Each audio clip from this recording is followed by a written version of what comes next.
ขอบใจหลายๆเด้อคืออะไรเด้อน้องๆเพื่อนเขากำลังเตรียมพร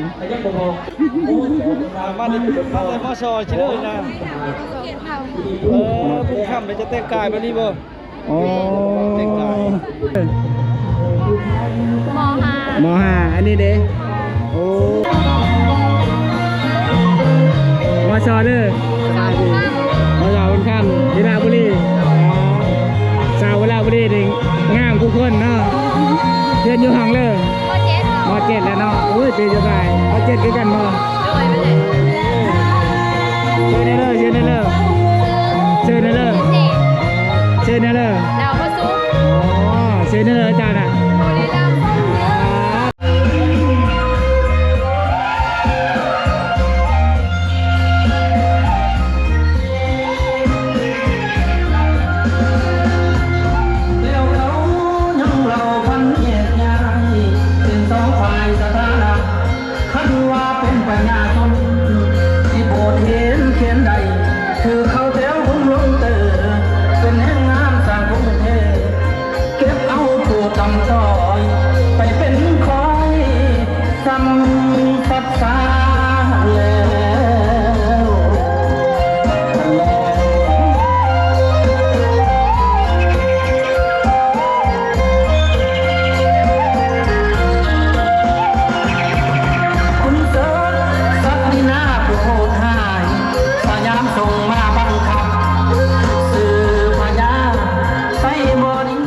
ทักทายสบายดีพี่ๆนานาที่ติดตามรับชมนะเมื่อนี้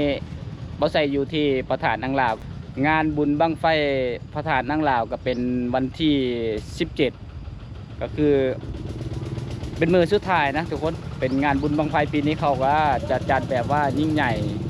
เท่าที่บอสใส่เคยไปลินบุญมาก่อนนะจะมีบั้งไฟล้านแบบร้ายบังขนาดทุกคนแล้วก็บั้งไทยแซนอีกโอ้ยหลากหลายเมื่อนี้เลยแหละเพราะว่าบั้งไฟมันหลายทุกคนอย่างไรก็ไปหับชมน้ำกันตอนนี้คอยก็อยู่ที่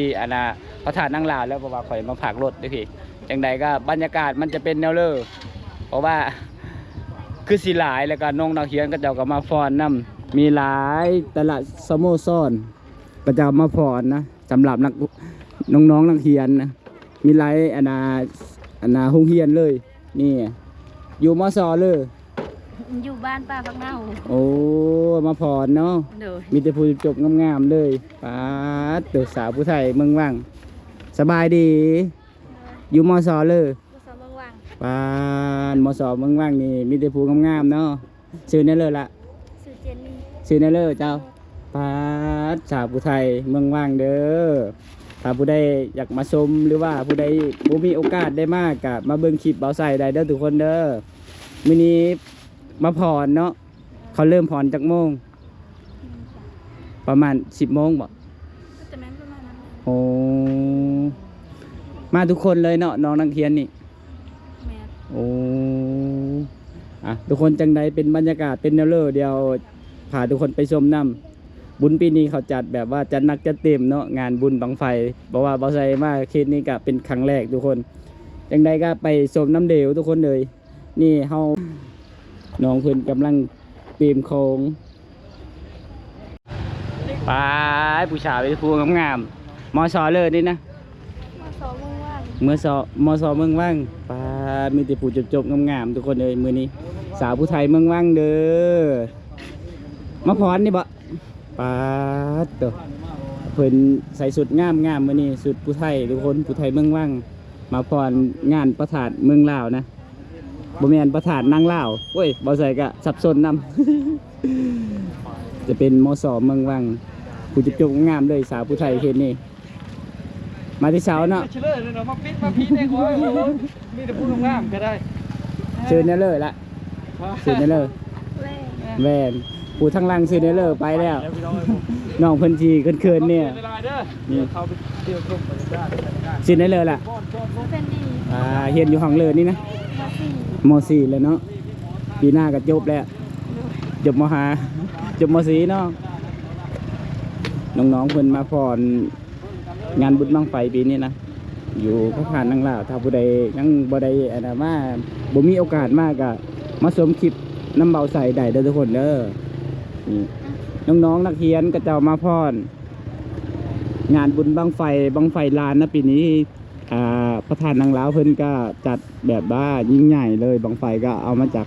พังไผ่นะจังหวัดยะโสธรทุกคนเลยบ่ใจก็อาจจะเว้าบ่ถูกเนี่ยก็ต้องขอโทษขออภัยนำพี่ๆนานาที่เขามาชมในเด้อทุกคนเด้อเดี๋ยวจังใดงานมันจะคือคืนจังใดก็ไปชมน้ำกันทุกคนเอามาถ่ายน้องๆแล้วเดี๋ยวเฮาจีพาพ่อแม่พี่น้องหรือว่าทุกคน FC บ่ว่าจะเป็นพังไทยพังลาวหรือว่า FC ต่างประเทศเนาะสีมาชมเขามาชมคลิปเบาใส่กะขอคนละบวกคนละหลายเด้อทุกคนเด้อเพื่อเป็นการให้กำลังใจเบาใส่เฮ็ดคลิปต่อไปให้ทุกคนได้ชมนำเพราะว่าเฮาสิเข้าไปชมข้างในแล้วว่ามันจะเป็นแนวใดก็ไปเบิ่งนำกันทุกคนเอาทุกคนตอนนี้เฮาก็ได้เข้าประตูวัดพระธาตุนางลาวแล้วน้องๆเพิ่นแต่งตัวกำลังเตรียมจะพรบอกว่าน้องๆเพิ่นพรจังโมงพรจังโมงเตรียมพรนะประมาณจังโมงมสเลยนี่นะมสเมืองวังเนาะตัวสาวผู้ไทยเด้อมีแต่ผู้เป็นทหารทุกคนเลยมสเมืองวังหรือว่าสาวเมืองวังงานกระเดียกระดอสาวผู้ไทยเนาะสื่อเนี่ยเลยนางหน่อยสื่อเนี่ยเลยปลาสื่อเนี่ยเลยเทียนอยู่ห้องเลยนี่นะมอเจ็ดอันนี้ก็มอเจ็ดป่ะโอ้มอเจ็ดคือกันปีสุดท้ายเนาะแต่ละกะให้กำลังใจให้ได้ไปเฮ็ดเวียกดีๆความพันจะเป็นนั่นเลยความพันจะไปชายใดพยาบาลบ่ จะเป็นยัง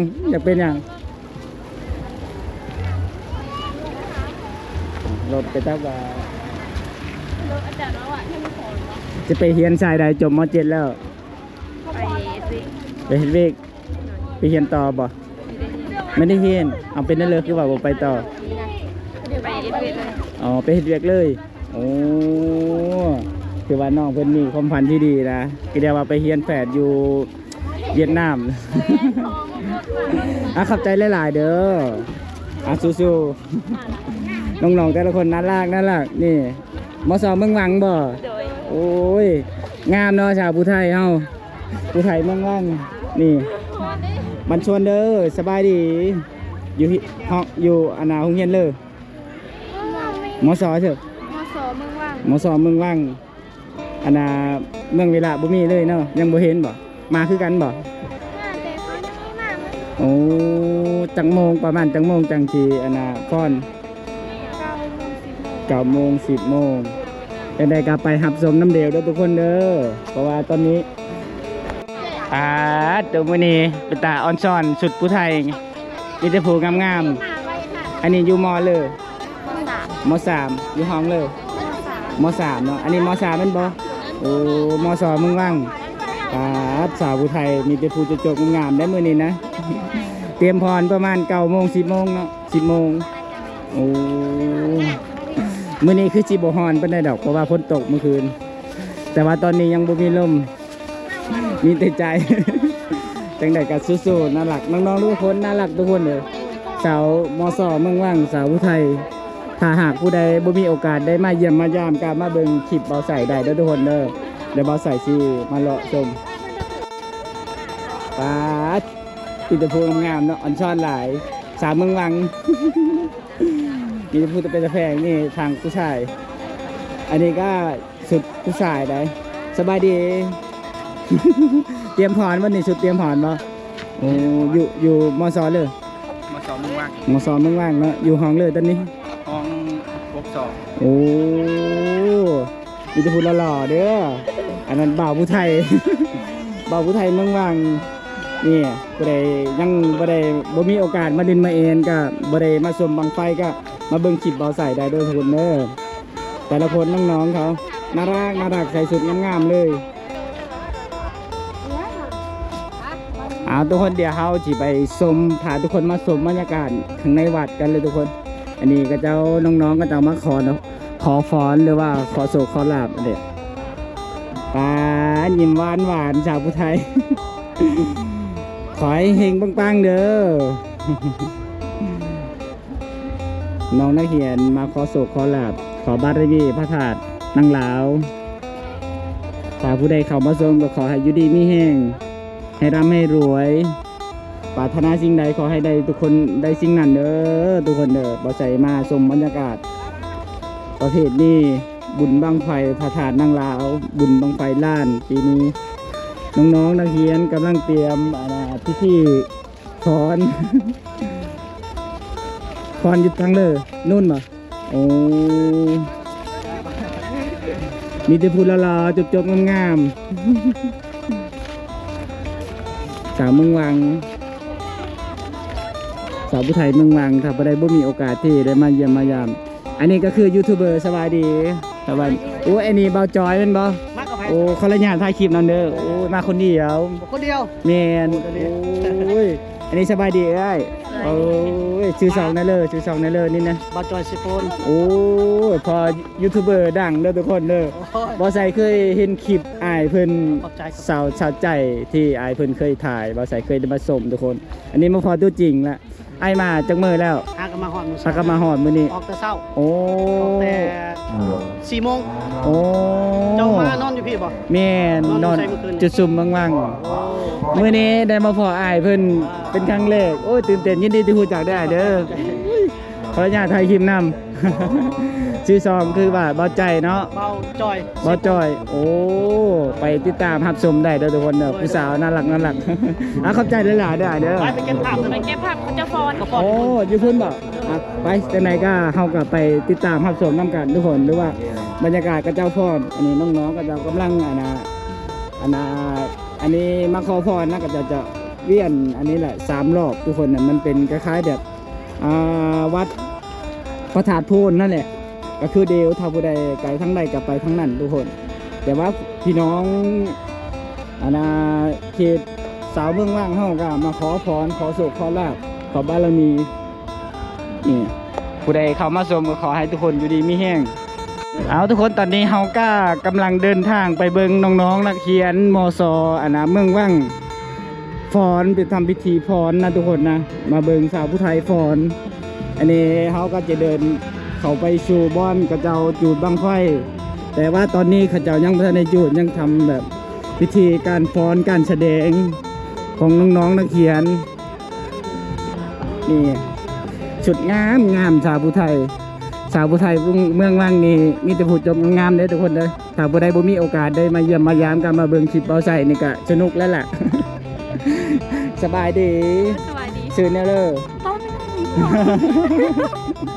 ชื่อนะชื่อโมเฮียนอยู่ห้องเลยตอนนี้นะ เห็นอยู่ห้องมหก โอ้ม.6 เนาะเก่งแล้วเนาะงามสบายดีแน่คนงามชื่อนะเลอจานะ ซื้อฟ้า ปาดชื่อก็งามแล้ว คนก็งามอีกโอ้ยทุกคนเลยม.2 เมืองว่างนี่มีแต่ผู้งามๆเนาะสาวผู้ไทยเอาทุกคนเขาก็จิพาทุกคนไปชม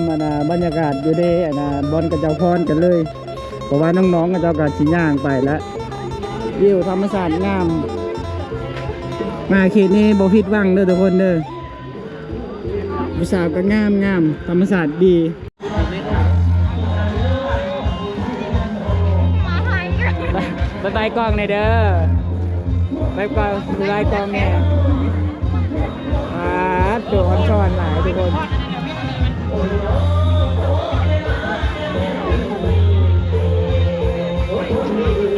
ปาด ไทยเมืองว่างไทยเมืองว่างไทยเมืองว่างไทยนายมอพยพเมื่ออาจจะใส่อยู่เมืองเวเลนู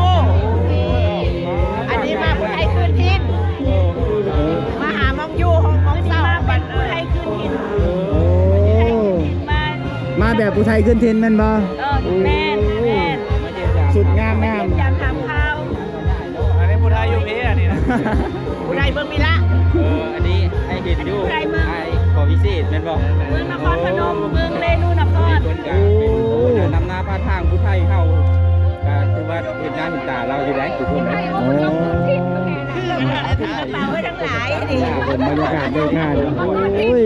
มันจะเป็นยูทูบเบอร์นะเบอร์เดิม ผู้ไทยนะคือที่มาเยี่ยมยามทำข้าว ก่อนซ้อนหลายทุกคนในมือนี้คุณว่า ได้มาเห็นแล้วเป็น คึกคักขนาดเลย งานใหญ่เด้อ เออ มาครั้งที่2เลยมาไม่ได้มาจะซื้อเด้อเอากันหลอนมาพร้อมคำว่าเอาบุญพระเวทได้สั้นเอาบุญพระเวทก็เอากันหลอนมาขอให้ได้บุญกลับคืน100 เท่าพันเท่าเด้อจะไปให้ถึงรางวัลที่1กันโอ้ยสาวเอาถ่ายรูปอันนี้เลยอย่ามาผู้นายพระเวทเล่นนู่นเอาเนยอันน่ะถ่ายเอาทั้งสองเด้อมาทั้งสี่กันมาทั้ง2คนเนาะสวัสดีครับผมเป็นตาฮักเนาะได้ดูนครบ่ลงมาไกลเด้ออันนี้ก็เอิ้นเลยว่าต้นนั่นบ่ต้นกระถินเนาะต้นจันประมาณนั้นบุญก็เอิ้นคือเดียวเนาะครับมาผู้ไทยขึ้นที่เนาะบ้านเกิดเมืองนอนแท้ๆภูเขาพระผู้ไทยพระท่านนางลาวเคยมาอยู่บ่เธอเล็กเลยขันขบิดนะท่านผู้ชมเนาะอันนี้มาจากเธอแล้วทางนี้มาเธอแหลกเลยโอ้ยตอนงานผู้ไทยขึ้นที่อยู่ล่ายังไม่ทันมาเนาะมาเธอแหลกไทยเมนูทอดอันนี้อาจจะแป้งไปนิดนึงนะกินที่นี่โอ้นี่ได้สักน้องคนดีซื้อเนี่ยเลยใบเตยมาแต่ฟังไทยอยู่ได้เนาะอันนี้ชื่อเลยพอดีอ่ะชื่อกินนี่น้องกินนี่ขอบใจหลายๆเด้อเอาทุกคนเดี๋ยวเขากันจะพาทุกคนมาเลาะชมเพราะว่าตอนนี้เก่งก็เหมือนจะได้กันต้นกัน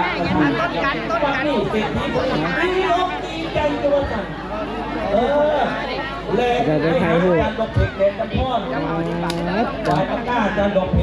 นี่แล้วทุกคนเลยคือคืนขนาดแต่ว่ามวลอีเดียรอนะกับผู้ใดผู้มีโอกาสได้มาเยี่ยมมาย่ามกับเพิ่มคลิปใดบ้านที่ข้ามเพิ่มเวลาบุรีเด่นง่ามาทางเลย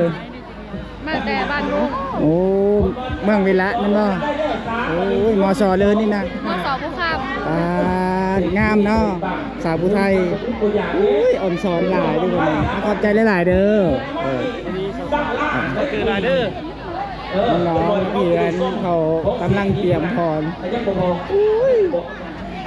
แกงกองไปทางเลือกก็อ่อนซ่อนหลายน้องนักเรียนใส่ชุดผู้ไทยงามบ้านนี้มอสอชื่อเลยนะผู้ข้ามจะแต่งกายแบบนี้บ่โอ้แต่ก็งาม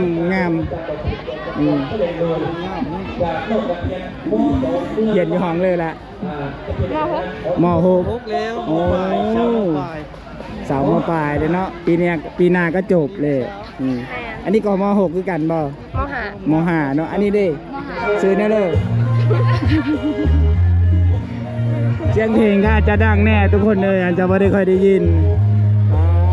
อันนี้หมดอยู่ห้องเลยอยู่ห้องเลยม.5อันนี้เด้โอ้เพิ่นก็สูงกว่าหมู่บ่ใส่ว่าสูงแล้วเพิ่นก็ยังสูงกว่าบ่ใส่ครับจะได้หลายเด้อม.2เลยม.2เลยม.2ผู้ข้ามโอ้ทุกคนสู้ๆเด้อป้าเดี๋ยวหาที่พาทุกคนมาส่งไปเรื่อยๆนะ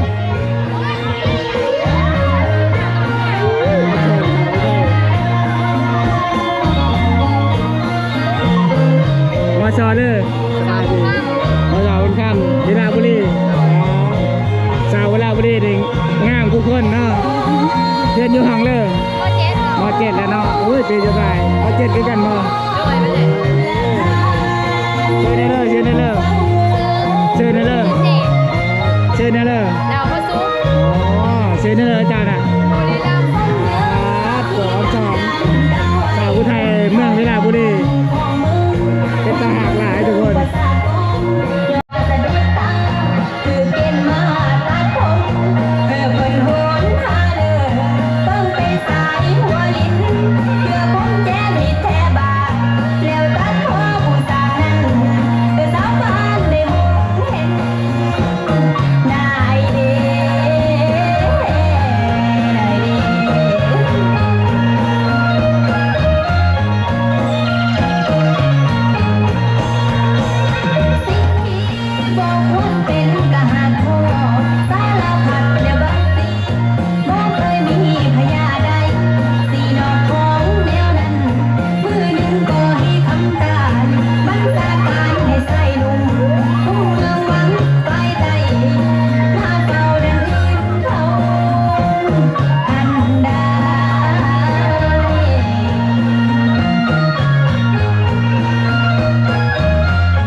ได้งานพรถือว่าโอ้ย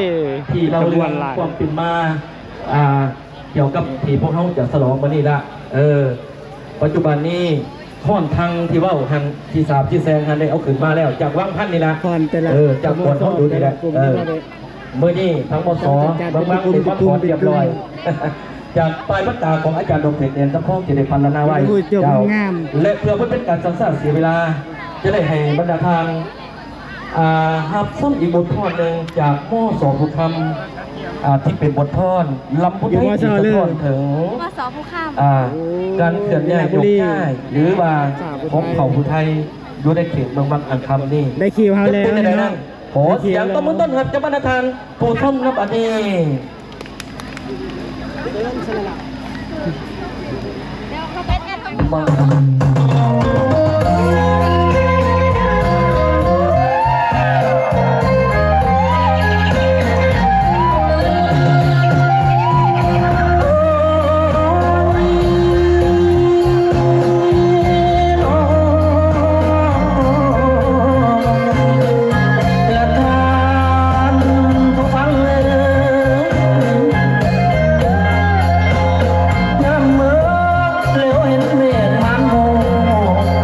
ก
พี่น้องผู้ไทยเมืองเร่เรนูนคร